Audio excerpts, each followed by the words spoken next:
좋으신 하나님의 은혜가 여러분과 여러분의 가정에 함께 하시기를 우리 주님의 이름으로 축원드립니다. 우리 옆에 계신 분에게 좀 인사하시고 안녕하세요, 반갑습니다 인사 한번 하시고, 오늘 이 하나님께서 우리에게 주시는 말씀의 제목은 하나님 앞에서 경건한 자라는 제목입니다. 오늘은 지난주에 이어서 하나님 말씀 앞에 이 경건이라고 하는 것이 과연 무엇인지, 그리고 나는 과연 하나님 앞에 경건한 사람인지 아닌지 한번 말씀을 통해서 살펴보자, 그 말씀이죠. 먼저 경건이라고 하는 것, 오늘 말씀의 제목이 하나님 아버지 앞에서의 경건입니다. 그러니까 여러분, 경건이 무엇입니까? 라고 제가 물으신다면 여러분이 머릿속에서 경건 하면 약간 머리에 떠오르는 말씀이 있어요. 경건 하면 어떤 모습입니까? 무엇인가 조금 근신되고 절제된 모습, 이렇게 생각할 수 있습니다. 물론 그것이 틀린 말은 아니지만, 오늘 본문 야고보서 1장 27절 말씀에 보면 하나님 아버지 앞에서 정결하고 더러움이 없는 경건이라는 제목이거든요. 그러니까 우리가 하나님 아버지 앞에서 하나님이 기뻐하시는 경건, 이것이 무엇이냐라는 겁니다. 그래서 이 경건의 모습이 어떤 모습인지 좀 살펴보자는 거지요. 먼저 경건이라고 하는 것이 문자적인 단어로 보면, 헬라어에 보면은 유세베이아라는 단어예요. 이 유세베이아라고 하는 그 단어는 그냥 그 자체로서 그냥 경건이라고 하는 말로서 우리말로 번역되고 있습니다. 그런데 유라는 단어가 헬라어에서 유카리스, 그러면 은혜를 표현할 때 유카리스라는 단어를 쓰고요. 그래서 유 하면은 이 좋다는 의미, 굿, 선하다, 좋다라는 의미로 사용될 때 유라는 말이 들어가게 돼 있다, 그 말씀이죠. 따라서 유세베이아라고 하는 것은 이 경건이라고 하는 단어인데 무엇인가 하나님 앞에 참 좋은 모습이다, 이렇게 이 단어를 통해서는 살펴볼 수 있습니다. 그런데 이 경건에 대해서 세상에서의 경건은 뭔가 절제된 모습, 구별된 모습을 경건이라고 표현할 수 있는데, 성경적으로 보면은 이 경건이 무엇인가에 대해서 유명한 우리 성경 신학자이신 이 칼빈의 말을 좀 빌려서 경건이 무슨 뜻인지 좀 신학자 입장에서 좀 살펴보자는 거죠. 이 경건이라고 하는 것은 칼빈이 이야기하기를 하나님에 대한 사랑과 경외하는 마음, 그래요. 여러분 한번 생각해 보십시오. 내가 내 마음속에, 이 마음속에 하나님에 대한 사랑의 마음, 그리고 하나님에 대한 경외하는 마음, 그래서 사랑과 경외하는 마음, 이것이 경건에 있어서 첫 번째 모습이고요. 그걸로 끝나는 것이 아니라 거기에 하나님을 따르려고 하는, 즉 하나님을 따르려고 하는 순종과 실천의 삶이 하나로 통합된 것, 이것이 경건이다 라는 겁니다. 상당히 복잡해졌죠. 경건이라는 것은 쉽게 말하면 내 마음속에, 마음에서 먼저 하나님 사랑하는 마음, 그리고 하나님 경외하는 마음, 어떻게든지 내가 주님 뜻대로 살아야지 하고 하나님에 대한 두려움과 경외의 마음, 그 마음이 있어야 되고, 거기에 하나님의 뜻대로 살아가려고 하는, 하나님의 뜻대로 따르려고 하는, 하나님의 말씀의 뜻대로 따르려고 하는 순종과 실천의 삶이 같이 하나로 통합될 때 이것이 경건이다, 그 말씀입니다. 자, 조금 더 이해를 하기 위해서 성경적으로 경건에 대해서 보면은, 여러분 예를 들어서 이렇게 지금 예배를 드리잖아요. 예배를 드립니다. 그러면 예배를 드린다고 하는 것은 하나님께서 기뻐하시는 제사, 하나님이 기뻐하시는 예배예요. 그러면 예배를 드리기 위해서 이 자리에 앉아 계시잖아요. 그럼 그런 모습은 하나님의 뜻대로 순종하려고 하는 그러한 마음, 그러한 모습, 그것이 예배 드리는 모습이다, 이렇게 말할 수 있잖아요. 그런데 예배를 드리는 성도의 마음속에서 몸은 앉아서 예배를 드리는데 내 마음의 중심에서 하나님 사랑하는 마음, 하나님 경외하는 마음, 그거 없이 오셔서 예배만 드리고 있다고 한다면 그것은 하나님 앞에 경건의 모습이 아니라는 거예요.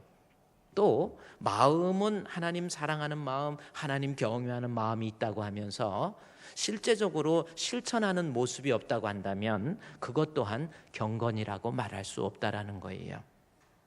따라서 경건은 먼저 마음에서, 여기 앉아있는 여러분의 마음속에서 내 마음의 중심에서 하나님 사랑하고 하나님 경외하는 마음, 거기에 그 경외하는 마음 따라서 내가 어떻게든지 주님 뜻대로 살아야지라고 하는 그러한 실천적, 그러한 순종의 마음을 가지고 행하는 그러한 모습, 그것이 곧 경건한 모습이다라는 겁니다. 그러니까 두 가지, 마음과 행위, 실천, 이것이 같이 있을 때 그 사람이 하나님 앞에 경건한 사람이다, 그 말씀이죠. 저와 여러분은 경건한 사람입니까? 한번 생각해 보십시오. 과연 하나님 앞에 경건한 모습으로 내 마음의 중심에서 하나님 사랑하는 마음도 있고요, 그냥 억지로 사랑하는 마음 없이 오셔서 앉아 있는 것이 아니고 하나님 사랑하는 마음, 거기에 또 주님 뜻대로 실천해야지라고 하는 그러한 마음 가지고 어떠한 일들을 행하게 될 때 그 모습이 곧 하나님 앞에 경건한 모습이다라는 겁니다. 자, 그러니까 그러면 구체적으로 이제 경건에 대한 문자적 의미를 알았다고 한다면 한번 또 생각을 해야 돼요. 그러면 구체적으로 경건이라고 하는 것은 어떤 모습, 내가 내 마음속에 정말 하나님 사랑하는 마음도 있고 주님 뜻대로 순종하는 실천적 삶이 있다고 한다면, 내가 이렇게 경건한 사람이라고 한다면 다음과 같은 모습이 나타나야 된다라는 겁니다. 이것이 바로 야고보 기자가 제시하고 있는 경건의 모습을 하나님 말씀을 통해서 살펴보면 되는 거죠. 그래서 1장 26절 말씀, 야고보서 1장 26절 말씀에서 보면은 누구든지 스스로 경건하다 생각하며, 그랬죠? 경건이 나와요. 그 다음에 27절에서도 하나님 아버지 앞에서 정결하고 더러움이 없는 경건은 이라는 말이 나옵니다. 그러니까 하나님 보실 때 거짓이 없는 진짜 경건이다, 그 말씀이죠. 지금 경건에 대한 설명이에요. 그 경건에 대한 설명이 26절, 27절에만 나온 것이 아니고 사실은 이 경건한 모습에 대해서 19절부터 27절까지 말씀이 하나님 아버지 앞에서 참으로 경건한 사람의 모습이 다음과 같은 모습이 되어야 된다라는 겁니다. 그러면 첫 번째, 야고보가 제시한 경건한 사람의 모습, 마음에서 하나님 사랑하고 또 어떻게든지 주님 뜻대로 살려고 하는 경건한 사람, 그러한 사람은 19절 20절에서 하나가 나와 있고요, 그 다음에 21절에서 25절까지의 말씀에 보면 또 하나가 나와 있어요. 그 다음에 26절에 하나가 나와 있고 경건한 사람의 모습, 그 다음에 27절에 또 하나가 나와 있습니다. 그래서 야고보 기자는 네 가지의 다음과 같은 모습이 있어야만이 하나님 앞에 인정받는 경건한 사람이다라는 거죠. 첫 번째, 경건한 사람, 저와 여러분 오늘 경건한지 한번 살펴보세요. 19절과 20절 말씀입니다. 제가 이 부분은 지난주에 잠깐 살펴봤지만 오늘은 좀 더 깊이 있게 좀 살펴보면요, 내가 경건하다고 한다면 19절 말씀에 내 형제들아 너희가 알지니 사람마다 듣기는 속히 하고 말하기는 더디하며, 그 다음에 성내기도 더디하라. 이 성내는 것, 그 다음에 20절 사람이 성내는 것이 하나님의 의를 이루지 못함이니라 라는 말씀이 있어요. 그래서 성내지 않는 사람, 이 사람이 하나님 앞에 경건한 사람이다 라고 하는 거예요. 이 성낸다라고 하는 것은 자기의 그 섭섭한 마음, 자기의 그 분노의 마음을 절제하지 못하고 밖으로 표출하는 모습, 이것이 성내는 것이다 라는 겁니다. 즉 분노와 증오로부터 자신을 지키지 못하는 거예요. 내 마음속에 분노가 있어요. 그 다음에 증오가 있습니다. 그리고 섭섭함이 있어요. 이런 것들을 통제하지 못하고 밖으로 표출하는 그러한 모습, 그것이 성내는 거예요. 그런데 하나님 아버지 앞에서 진짜 경건한 사람은 내 마음속에 섭섭함과 또 불평과 원망, 또 분노와 또 증오와 이런 모습들을 밖으로 표출해지지 않는다라는 거죠. 그러니까 여러분은 한번 생각해 보세요. 가정에서 부부가 살면서 자꾸 분노하는 사람들 있잖아요. 교회에서 우리 남편은 신앙생활도 잘하고 교회에서 직분도 있고 20년 30년간 신앙생활하고 교회에서 봉사도 잘하는데 집에 가면은 목사님, 우리 남편은 아무것도 아닌 거 가지고 막 왜 이렇게 화를 내는지 모르겠어요. 왜 이렇게 분노하는지 모르겠어요. 그 사람은 경건한 사람이 아니라는 거예요. 아무리 교회에서 거룩하게 잘해도 분노 잘하는 사람은, 화 잘 내는 사람은 거룩한 사람이 아니라는 겁니다. 교회 안에서 툭하면 막 화내는 사람들 있잖아요. 이런 사람 하나님 앞에 아직 경건한 사람 아니라고 하는 겁니다. 물론 화를 잘 내는 이유에 대해서 일반적으로 세상에서 사람들이 심리학적으로 연구를 한 사람이 있어요. 왜 저 사람은 화를 그렇게 잘 낼까? 왜 저 사람은 자꾸만 분노 잘하고 화를 잘 내지? 그 이유에 대해서 이 심리학적으로 분석을 했더니 첫 번째 마음이 너그럽지 못한 사람이라는 거예요. 그러니까 마음이 아무것도 아닌 거 가지고 오해하고 막 그걸 이해를 못하는 거예요. 너그럽지 못하는 사람, 마음이 너그럽지 못하는 거예요. 성품적으로 보면 그럴 수도 있겠다, 저럴 수도 있겠다, 이런 마음을 가지지 못한 사람, 그런 사람이 마음이 너그럽지 못한 사람들이 분노를 잘 한다라는 거 있고요. 또 하나는 성격적으로 마음이 너그럽지 못한 사람, 또 하나는 성격적으로 소심한 사람들. 이 소심이 뭐냐면 마음이 예민한 거예요. 그 사람이 화를 잘 낸대요.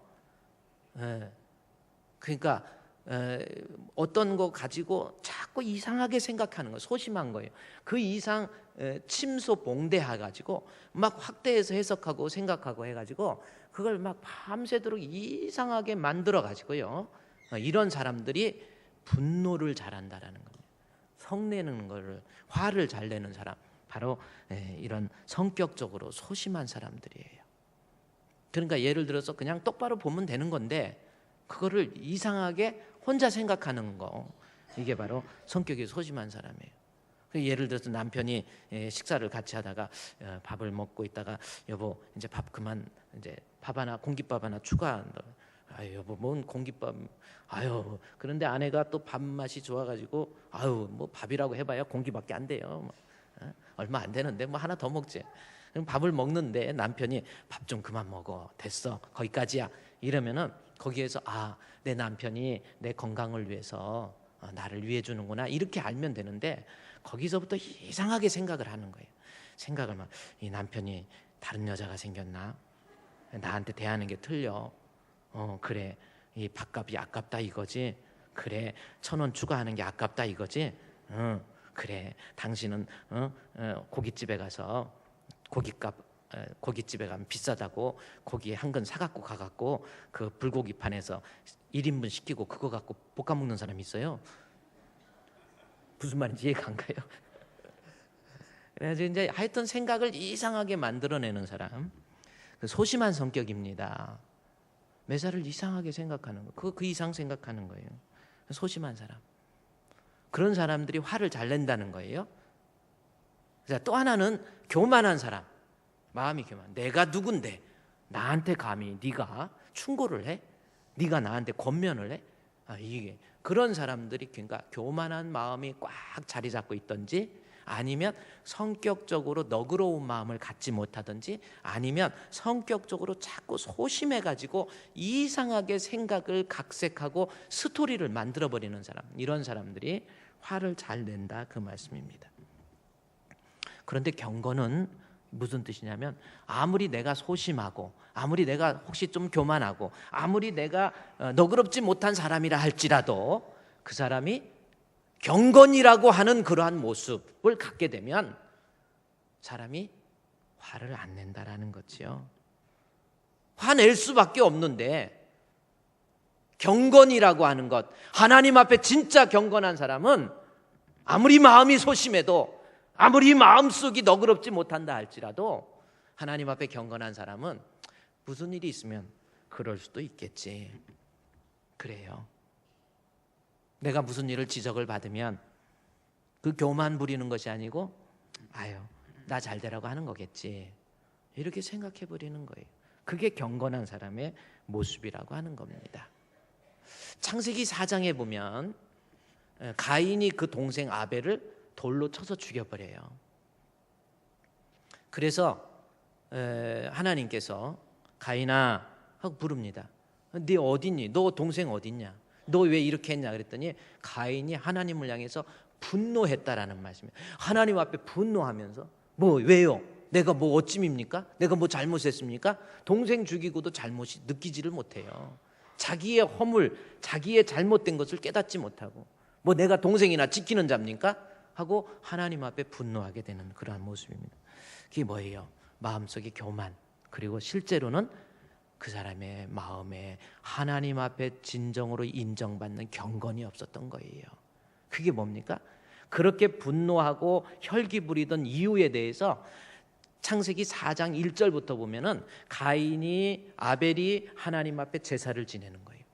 그런데 똑같이 제사를 지내지만 아벨은 아마 하나님 앞에 정직한 모습으로 잘 드렸을 것 같아요.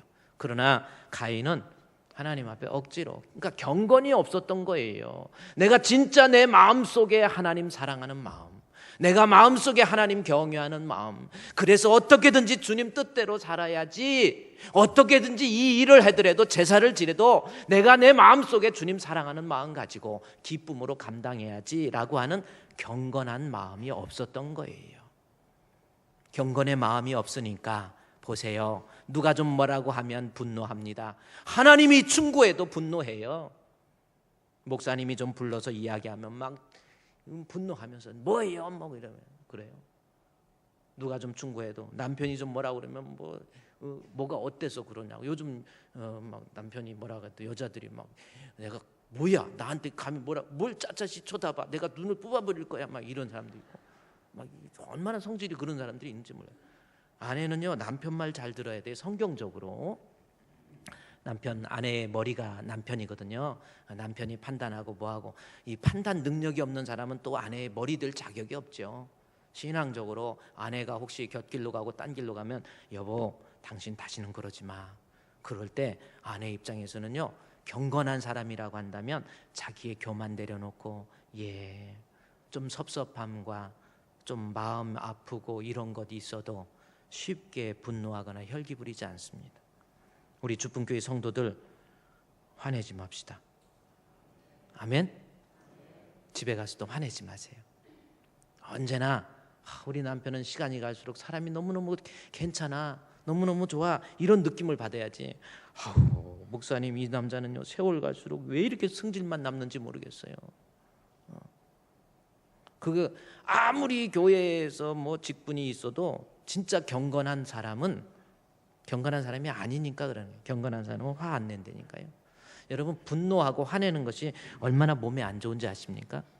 제가 얼마 전에 신문 칼럼에서 미국의 엘마 케이츠라고 하는 그 의사가 연구한 그러한 내용들을 글로 썼더라고요. 그 의사가 뭐냐면, 사람이 보통 호흡을 할 때 산소를 들이마시고 이산화탄소를 내보내고 그 호흡을 할 때 그 호흡하는 것을 유리병으로 담아가지고 그것을 동결 건조했다는 거죠. 할 일 되게 없어요. 그걸 동결 건조해가지고 그걸 보니까, 그걸 성분을 보니까 색깔적으로 봤더니 보통 사람들이 호흡에서 내보냈을 때 그것이 가루로 이제 색깔을 보니까 하얀색이더라는 거예요. 그런데 막 화를 내고 분노하고 그런 상태에서 막 화가 가득 차 있는 상태에서 그 호흡을 받아서 그걸 동결 건조해서 봤더니 그 색깔이 갈색이 되더라는 겁니다.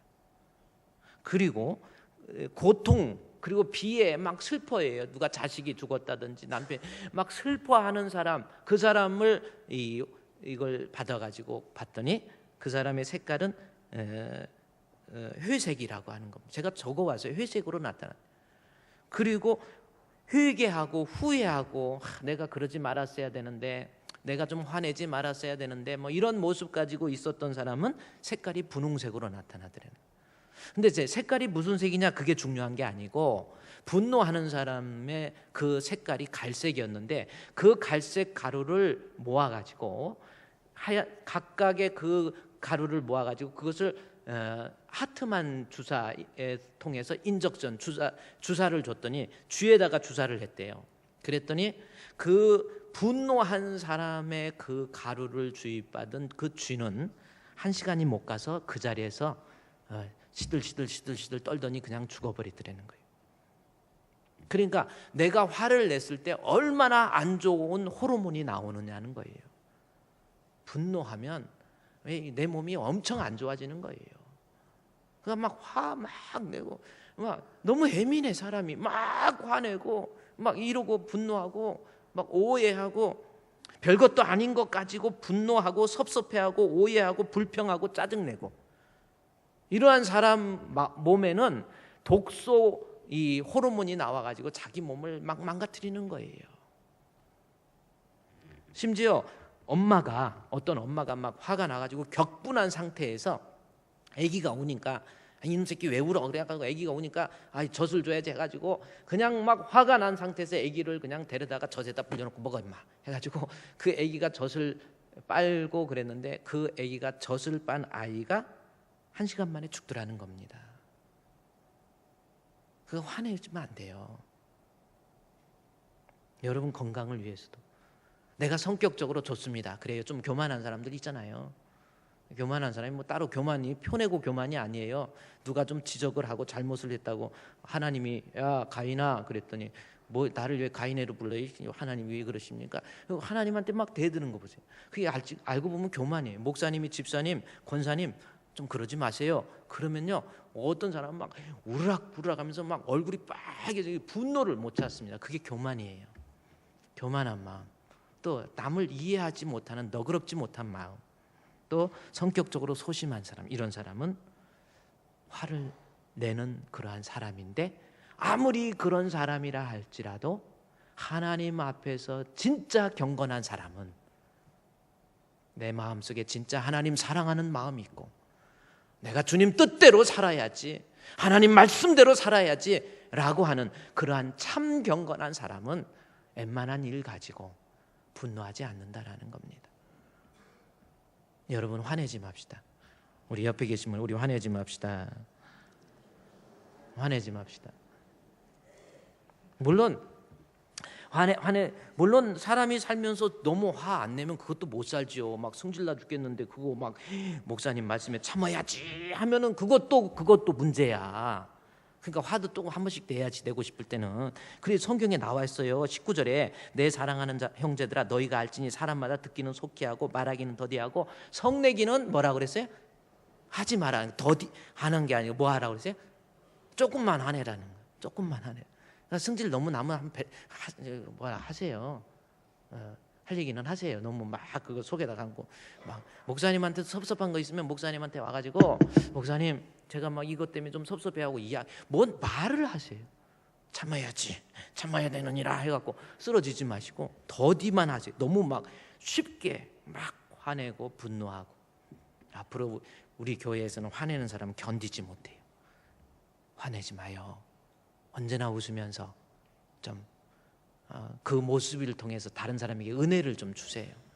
뭔가가 이게 막 소심한 사람 때문에 얼굴을 보면 그 얼굴에 나타나요.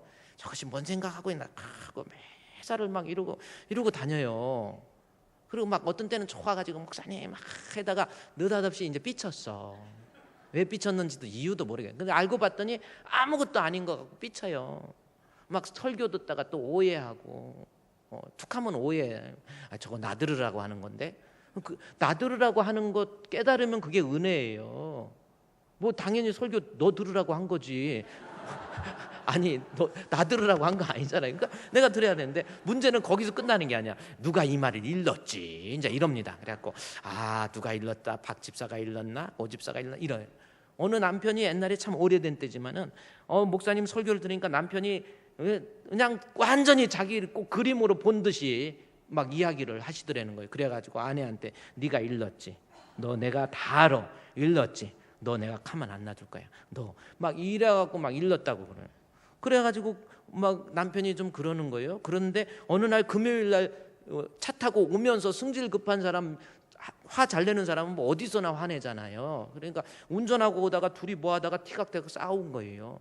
싸워가지고 뭐 교회 가네 안 가네 막 이러고 해갖고 왔으니까 예배는 드리는데 그날따라 설교하는데 진짜 목사님이 그 상황을 보는 듯이 설교를 하시더라는 거야. 그래서 나 들으라고 꼭 했네. 근데 가만히 생각해 아내가 읽을 시간적 여유가 없었어. 읽는 거 아니에요. 지금 내 성격에 문제가 있어. 소심하고 뭔가 예민하고 이런 거예요. 그러니까 제가 말씀드리는 것은 이랬던 저랬던 타고난 성격은 다 틀려도 내 마음속에 진짜 하나님 사랑하는 마음, 진짜 하나님 경유하는 마음, 그리고 내가 어떻게든지 주님 뜻대로 살아야지 라고 하는 경건한 사람이라고 한다면 성격도 변해요. 변한다니까요. 언제나 아름다운 모습으로 보는 사람에게 은혜를 끼치고, 여러분 항상 경건한 사람 되시기를 주의 이름으로 축원드립니다. 그 다음에 또 하나 경건한 사람은 어떤 사람인지 또 성경을 보도록 합시다. 첫 번째는 화 안 내는 사람이 경건한 사람이에요. 그러니까 두 번째로는 21절부터 25절까지 말씀입니다. 자, 경건한 사람의 두 번째 21절부터 그러므로 모든 더러운 것과 넘치는 악을 내어버리고 너희 영혼을 능히 구원할 바 마음에 심어진 말씀을 온유함으로 받으라. 말씀을 받으라. 그 다음에 22절에 너희는 하나님의 말씀을 행하는 자가 되고 듣기만 하여 자신을 속이는 자가 되지 말라.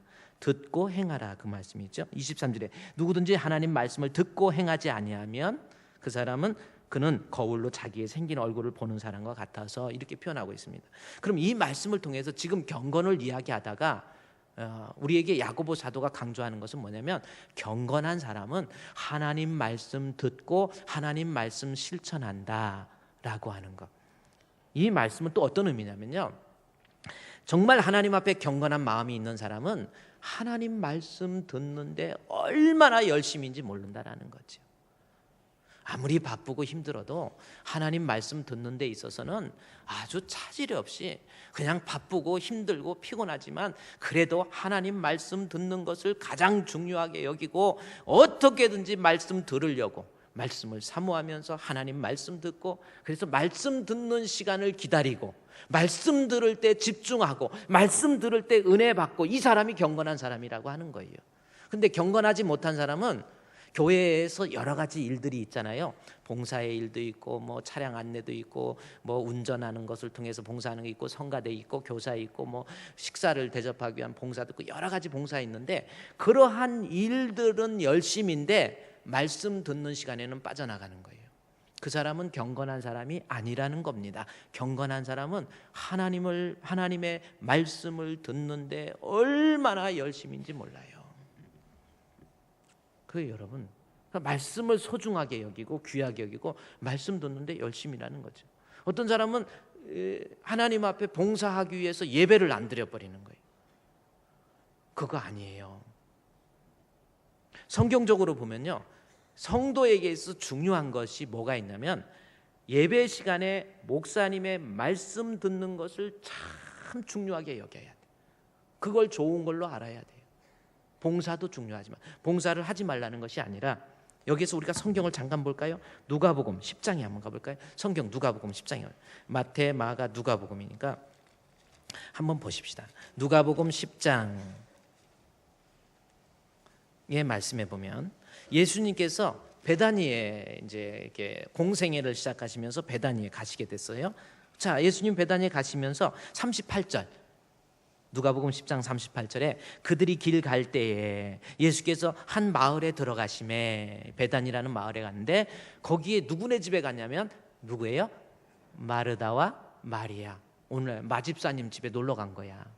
예수님께서 마집사님 집에 이제 마집사님 집에 오신다니까 마리아와 마르다가 얼마나 예수님을 사모하고 예수님을 사랑했는데, 예수님이 오신다니까 난리가 난 거예요. 아, 우리 예수님 오시는구나 해가지고 막 가슴이 설레고 막 그래가지고 예수님 오신다니까 막 그야말로 분주한 거죠. 그래서 마집사 두 자매가 예수님 오신다고 그러니까 또 진짜 또 마집사랑 마르다와 마리아가 예수님 오신다니까 막, 마르다는 너무 좋아가지고 예수님이 오실 때 예수님이 우리 집에 오시니까 막 좋아서 그분을 영접했다라는 말씀이 있습니다.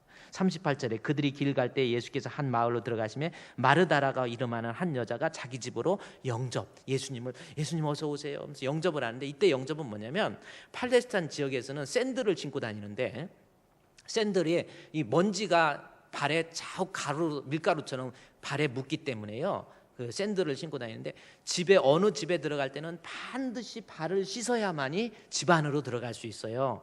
그래서 손님이 왔을 때 먼저 하는 일이 뭐냐면 발을 씻어주는 거예요. 그러니까 마르다는 예수님이 오시니까 아이고 우리 예수님 오셨습니까 해가지고 발을 막 씻기고 씻어드리고 막 수건으로 닦아드리면서 예수님 잘 오셨어요. 우리 집에 잘 오셨어요. 예수님 이제 올라가세요 하고 막 일하고, 아이고 우리 예수님이 지금 이 시간이면 점심을 못 드셨을 것 같아. 아무래도 안 되겠다 해갖고 예수님 발을 다 씻어드리고, 예수님 올라가서 조금만 계세요. 제가 맛있는 거 해올게 해가지고 부엌에 가가지고 막 부치게도 하고, 뭐 뭘로 해드릴까, 된장찌개, 된장, 하여튼 뭐 음식을 막 만들다 보니까 코에 땀이 나도록 음식을 만들고 있었어요. 음식을 한참 만들다 보니까 이게 일을 뭐 밥도 해야 되고 국도 해야 되고 뭐 이게 올리고 뭐 하고 하는데 손이 모자란 거야. 그래서 예수님 위해서 막 최선을 다해서 음식을 만들다 보니까 사람이 없어. 누가 없어? 지 동생, 누가 나보다도 동생밖에 안 되는 것인데 동생이 없어졌어. 이거 어디 갔어? 이거 어디 갔지? 해가지고 살펴봤더니 이것이 어디가 있어요?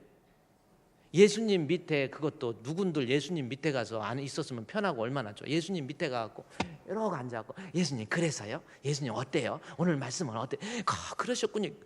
이러고 있었던 거야. 그래서 39절에 영접하다 힘들으니까 그에게 마리아라고 하는 동생이 있으니 주의 발치에 앉아서 뭐 하고 있었어? 말씀 듣고 있었어. 그 모습을 마르다가 보고 뭐 했겠어? 저것이 이제 입에다 아래턱이 나오기 시작하면서 저것이 내가 저거 지금 내가 이게 뭐 하고 있는데 저는 저 하고 있. 그래가지고 가서 막 얼굴 꼬집고 싶고, 저것이 동생이 지가 해야지 내가 해가지고 가서 화가 나가지고, 예수님 저 동생 저거 지금 뭐 하고 있어요? 지금 나 바빠 죽겠는데 이해하고 있어요. 가서 예수님 밑에 저러고 있으니. 그래서 40절에 마르다는 준비, 여기 준비가 이자로 써 있는데 밑에 갔더니 봉사라고 하는 거예요. 주를 위해서 봉사하는 거예요. 그렇죠. 봉사하는데 일이 많아서 마음이 분주해가지고 복잡해 죽겠는데, 내 동생은 나 혼자 일하는 것을 두고 생각하지 아니하고 가서 말씀이나 듣고 있어요. 그러니까 저거 당장 가서 너 엄마 언니 하는 일 좀 도와줘, 이렇게 하라고 말을 좀 해달라고 그러는 거예요. 지가 하지 예수님 보고 하라고 그래요. 그러니까 41절에 주께서 대답하여 이르시되, 마르다야, 알았다, 내가 동생 혼내줄게, 그런 게 아니라 마르다야, 마르다야, 내가 많은 일로 염려하고 근심하나 몇 가지 하든지 혹은 한 가지 편 하든지 족하니라. 마리아는 이 좋은 편을 택하였으니 빼앗기지 아니하리라. 이게 어떤 의미입니까? 우리 성도들이 교회에서 하는 일이 많아요. 여러 가지 일들이 많이 있지만 봉사하기 위해서, 그래요, 성가대 찬양하기 위해서 연습하고 준비하고 교사로서 준비하고 차량 안내하고 봉사하고, 여러분 특히 여기 음향 영상 이 조명 위해서요, 이 미디어 팀이 이 방송실에서 이거 쉬운 게 아니에요. 저도 항상 염려되는 게 뭐냐면, 교회 일하는 것도 중요하지만 성도에게 있어서 가장 중요한 것은 목사님의 말씀 시간에 하나님의 말씀을 통해서 내가 은혜 받고 그 말씀을 사모하면서 그 말씀을 통해서 내가 영적인 양식을 공급받는 것, 그것을 사모할 줄 아는 사람, 그 사람이 하나님 앞에 경건한 사람이에요. 근데 그렇다고 제가 지금 여러 개 말해요. 봉사하지 말라는 게 아니에요. 누군가가 봉사하니까 여러분이 앉아서 예배를 드리죠. 저는 새벽에 기도하면서 우리 이 미디어 팀 있잖아요, 방송실에 계신 우리 여러 봉사 요원들한테 늘 새벽에 제가 기도해요. 왜? 이거 방송실 일하는 것도 좋은데 그 더 중요한 것은 뭡니까? 하나님의 말씀이 공급되지 않으면, 일하는 거에 분주해서 하나님 말씀을 듣지 못하면 그 사람은 하나님 앞에서 신앙이 죽어요. 믿음 죽어요. 그래서 항상 걱정이라고요. 예, 그래요. 봉사하면서도, 여러분 봉사하면서 그래요. 주의 일 열심히 하면은, 마르다 같은 경우는 주의 일 하다가 말씀 듣는 거에 대해서는 지금 마음의 여유가 없었던 거예요. 그러면서 봉사하면서도 41절에 주께서 대답하여 이르시되, 마르다야 마르다야, 내가 많은 일로 염려하고 근심하느냐라고 그랬는데, 염려라고 하는 것이 헬라어의 메림나스라는 건데 마음이 분열되어 있는 거예요. 그러니까 봉사하면서 막 여러 가지, 누구 김집사는 왜 안 나왔지? 오집사는 왜 안 나왔지? 나만 왜 이 일을 해야 되지? 막 여러 가지 생각, 그래서 주를 위해서 일한다고 하지만 가장 중요한 건 말씀 듣는 시간을 놓쳐서는 안 된다라는 겁니다. 그래서 우리 식당 봉사하시는 분들 정말 고생 많으세요. 여러분 제발 밥 드실 때 고맙습니다, 감사합니다 그리고 드시고 음식 좀 남기지 마세요. 그냥 이만큼 퍼다가 놓고 내가 죽으면 죽으리라 하고 그걸 먹고 음식 남기지, 음식 조금만 드시고요. 그래요. 근데 봉사하시는 분들 고생 많아요. 식당 봉사하시는 분, 그래서 제가 언젠가 한번 부탁을 했어요. 권사님들, 집사님들 봉사하시는데 고생이 많으신데 봉사하면 일부 예배 드려서 말씀 들으세요 그랬어요. 일부 예배 때 말씀 안 들으면 하나님 앞에서 그 사람 경건한 사람 아니라는 거죠. 그러니까 2부 예배 때 어쩔 수 없이 봉사하시는 분들은 2부 예배 드리게 될 경우, 1부에 못 참석하셨을 경우에는 마음의 분주함, 그러니까 마음속에서 예배에 참석해서 분주해가지고 이따 내려오면 어디서부터 밥을 주지? 김치찌개가 너무 좀 짠가? 뭐 이런 거 생각하지 말고 그저 하나님 말씀에 집중해야 돼요. 그게 경건한 사람입니다. 말씀 막 집중해야 돼요. 오셔서 봉사하는 것도 중요하지만 말씀 듣고, 말씀 듣는데 소홀하면, 안내하시는 분들도 마찬가지예요. 경건하지 않는 사람은 다른 일 열심히 하다가 예배 시간 설교할 때쯤 되면 슬그머니 빠져나가는 사람이 있어요. 우리 주품교회 말고 장품교회라고 빠져나가고 뒤에서, 원래 수업 시간에 밖에 나오면 재밌잖아요. 그러니까 밖에 나와갖고 괜히 쓸데없이 뭐 안내하네 뭐네 뭐 사람도 없는데 이러고 장난하고 이 얘기하고, 그게 하나님 말씀이 공급이 안 되면 그 사람 신앙 죽습니다. 예배 시간에 하나님 말씀, 그래서 경건한 사람은 누가 뭐라고 해도 하나님 말씀 듣는데 영적인 욕심을 내는 거예요. 말씀 듣는데 아주 열심히 해요. 이게 말씀이요. 성도에게 중요한 거, 성가대도 마찬가지예요. 성가대 뭐 목소리 좋고 뭐 이거 참 좋은 거예요. 그러나 더 중요한 것은 예배 들 때 말씀 듣는데 집중할 줄 알아야 돼. 그래서 지금 성가대, 우리 교회가 부채꼴로 돼가지고 성가대 이렇게 방향을 이렇게 제가 이렇게 보면은 3분의 1 정도는 목사님을 바라봐요. 근데 나머지 3분의 2는 저 모니터를 또 바라보거든요. 근데 모니터를 바라보다가 고개만 조금 흐리면 사람의 얼굴이 보여요. 다른 사람 얼굴 보니까 예배 드리다가 모니터 얼굴 보다가 목사님 보다가 집중하다가 조금 떨어뜨려서 다른 사람, 저 사람은 눈은 오늘 눈화장 잘했네, 저 사람 오늘 화장 잘 나왔네, 이런 거 생각하다 시간 보내요. 그래서 경건한 사람은 말씀을 집중한다니까요. 그래서 이건 시스템적으로 구조적으로 좀 문제가 있겠다 해가지고 이제 이 교회 조금 다시 좀 리모델링 할 때 성가대 방향을 이쪽으로 지금 틀으려고, 전부 목사님 3분을 위해서 40분을 포기할 수가 없을 것 같아가지고 방향을 전부 틀어가지고 이쪽 앞을 보고, 그 대신 성가대를 좀 높여가지고 높이고 팀파니도 좀 높여가지고, 그래야 팀파니는 소리도 은혜롭지만은 치는 모습이 더 은혜로워요. 우리 팀파니 주자가 잘하시니까 그 모습만 봐도 막 은혜가 막 소리 땅땅땅땅 쳐보면서 소리를 이거 화음으로 듣고 있거든. 땅땅 이 소리가 아닌 게 준비 딱 했다가 탁 주의자가 딱 하면 그래서 팀파니는 조금 주자를 올려야 돼. 내 생각엔 그래요.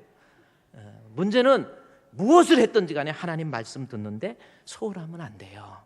성도에게 제일 중요한 것 말씀 듣는 거예요. 여러분 어떻습니까? 여러분 말씀 듣는데 열심입니까? 그냥 뭔 일이 있으면 내가 오늘 봉사다 그러면 나가서 말씀 먼저 듣고 그리고 봉사해야지. 목사님 나 말씀 듣기 위해서 봉사 안 할래요. 이건 또 잘못이야.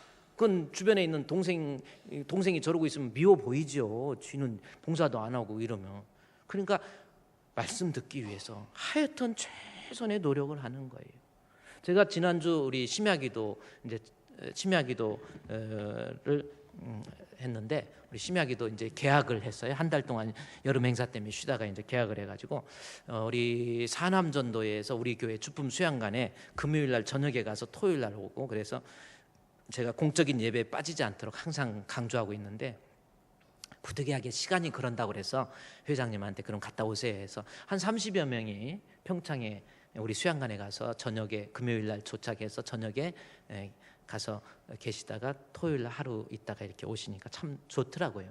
근데 또 어하나 교사들 12명이 또 외부로 나가셔가지고 한 40여 명이 심야기도 때 빠질 것 같아가지고 예배 드리기 전에 성도들 많이 빠지겠구나 생각을 했는데, 이야 그래도요 그냥 기도하겠다라는 사람들이 얼마나 많은지, 말씀 들어야 되겠다 하는 사람이 얼마나 많은지, 심야기도 자리가 그래도 꽉 차가지고 참 흐뭇해요. 그래서 심야기도 드리고 10시 40분 제가 설교 마치고 10시 40분에 우리 거기 남전도에 우리 집사님한테, 안수 집사님한테 내가 차 타고 평창에 갈 테니까 좀 기다리고 있으라고 그래가지고 그 차 타고 평창에 2시간이 안 걸리더라고요. 별로 빨리 달리지도 않았어요. 뭐 160km나 170km. 그래서 그래 이제 평창에 가가지고 이제 갔어요. 가서 남전도의 부부가 모처럼 휴식을 가지니까 얼마나 내가 가니까 저희 아내가 뭐라 하냐, 여보 가셔서 설교 길게 하지 마, 그걸 강조를 하는 거예요. 입을 꼬매고 싶어도 내가 참고 그냥 알았어 그러고 이제 모처럼 그 분위기가 있잖아요. 그런데 거기 가서 그랬는데 알았다고 해가지고 도착하니까 12시쯤 돼가지고 그때는 설교할 분위기가 아니고 그래서 좀 쉬라고 그러고 아침에 일어나가지고 이제 회장님한테 이제 이만큼 원고가 있어요. 이만큼 공부한다고 회장님한테 예배 드리도록 준비하라고. 참 이번에 거기 사남전도에 가서는 남전도 애들이, 우리 교회는 남자들이 식사 밥을 다 하고 설거지도 다 하고 절대로 여자들 부엌에 들어오지도 못하게 하고요. 일단 일어나서 화장하고 앉아 있고 누워서 자다가 또 시간 되면 밥 먹고 그렇게만 사육을 하더라고 거의. 여자들 편하게 해주니까 남자들이 얼마나 멋있습니까? 여자들 편하게, 남자들이 아내를 편하게 해줘. 이게 같이 이렇게 한 30여 명 정도 같이 이렇게 하는데, 남자들이 부엌에 가서 다 식사하고 설거지하는데 우리 요리를, 우리 일본에서 공부하는 유학 중에 요리를 좀 하신 우리 김희집 집사님이라고 계세요. 제가 이름을 할 수 없이 얘기를 하는데 김희집 집사님이라고, 그분이 부엌에 가셔서 다 요리를 다 하시고 막 얼마나 분주하게 요리해가지고 밥을 다 준비해가지고 반찬도 뭐 얼마나 했는데, 반찬이야 김치 딱 하나 있었지만은 얼마나 하여튼 밥을 다 준비해가지고 반찬 딱 김치 하나니까 괜찮더라고요. 그건 뚜껑만 열면 준비인 거니까. 그래서 김치도 열심히, 밥도 열심히 했는데 저희 아내가 거기 평창에 있을 때 카톡이 왔어요. 여보 그래갖고 지금 어때? 하고 카톡이 왔고, 그래 점심은 아니 저녁은인가 이렇게 메시지가 오길래, 자꾸 바쁜데 카톡이 오길래 메시지가 오길래 희집 그렇게 썼어요. 김희집 집사님이라고, 희집 집사님 약자로 희집 썼어요.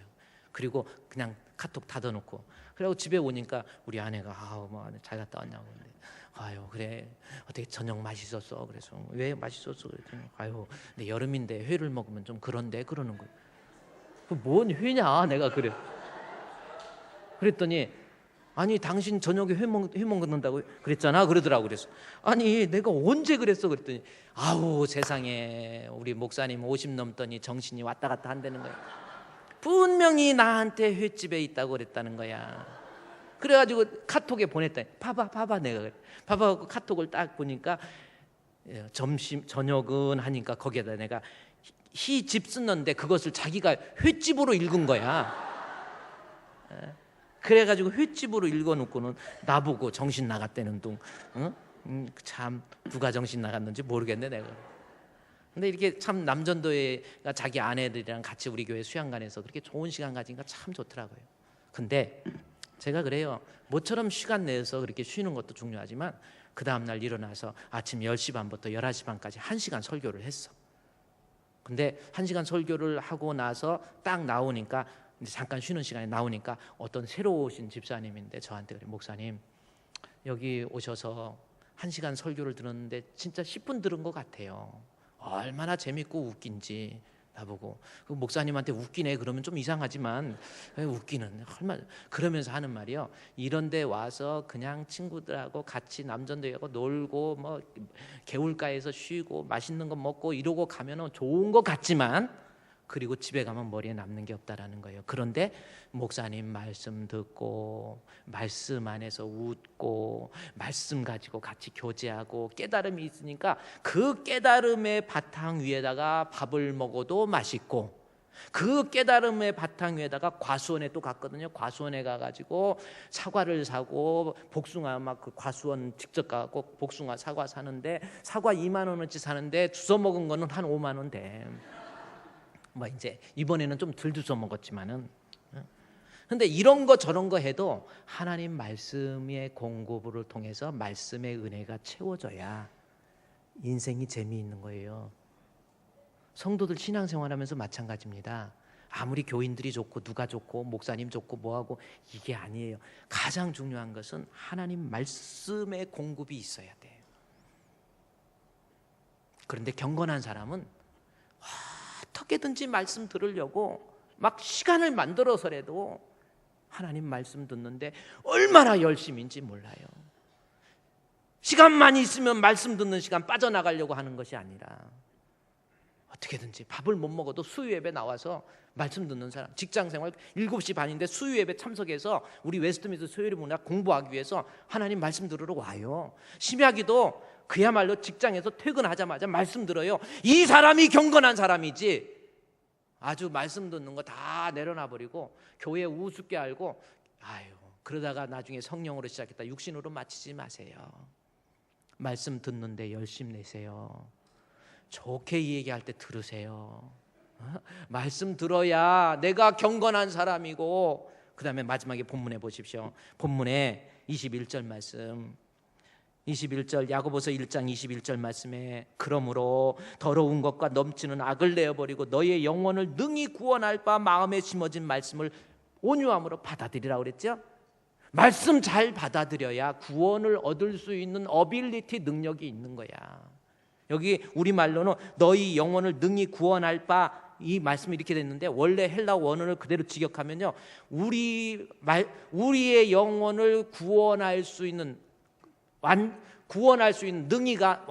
능력, 그러니까 내 영혼을 구원하기에 충분한 어빌리티를 가지고 있는 것이 말씀이란 말이에요. 말씀 안 들으면 구원 못 받아요.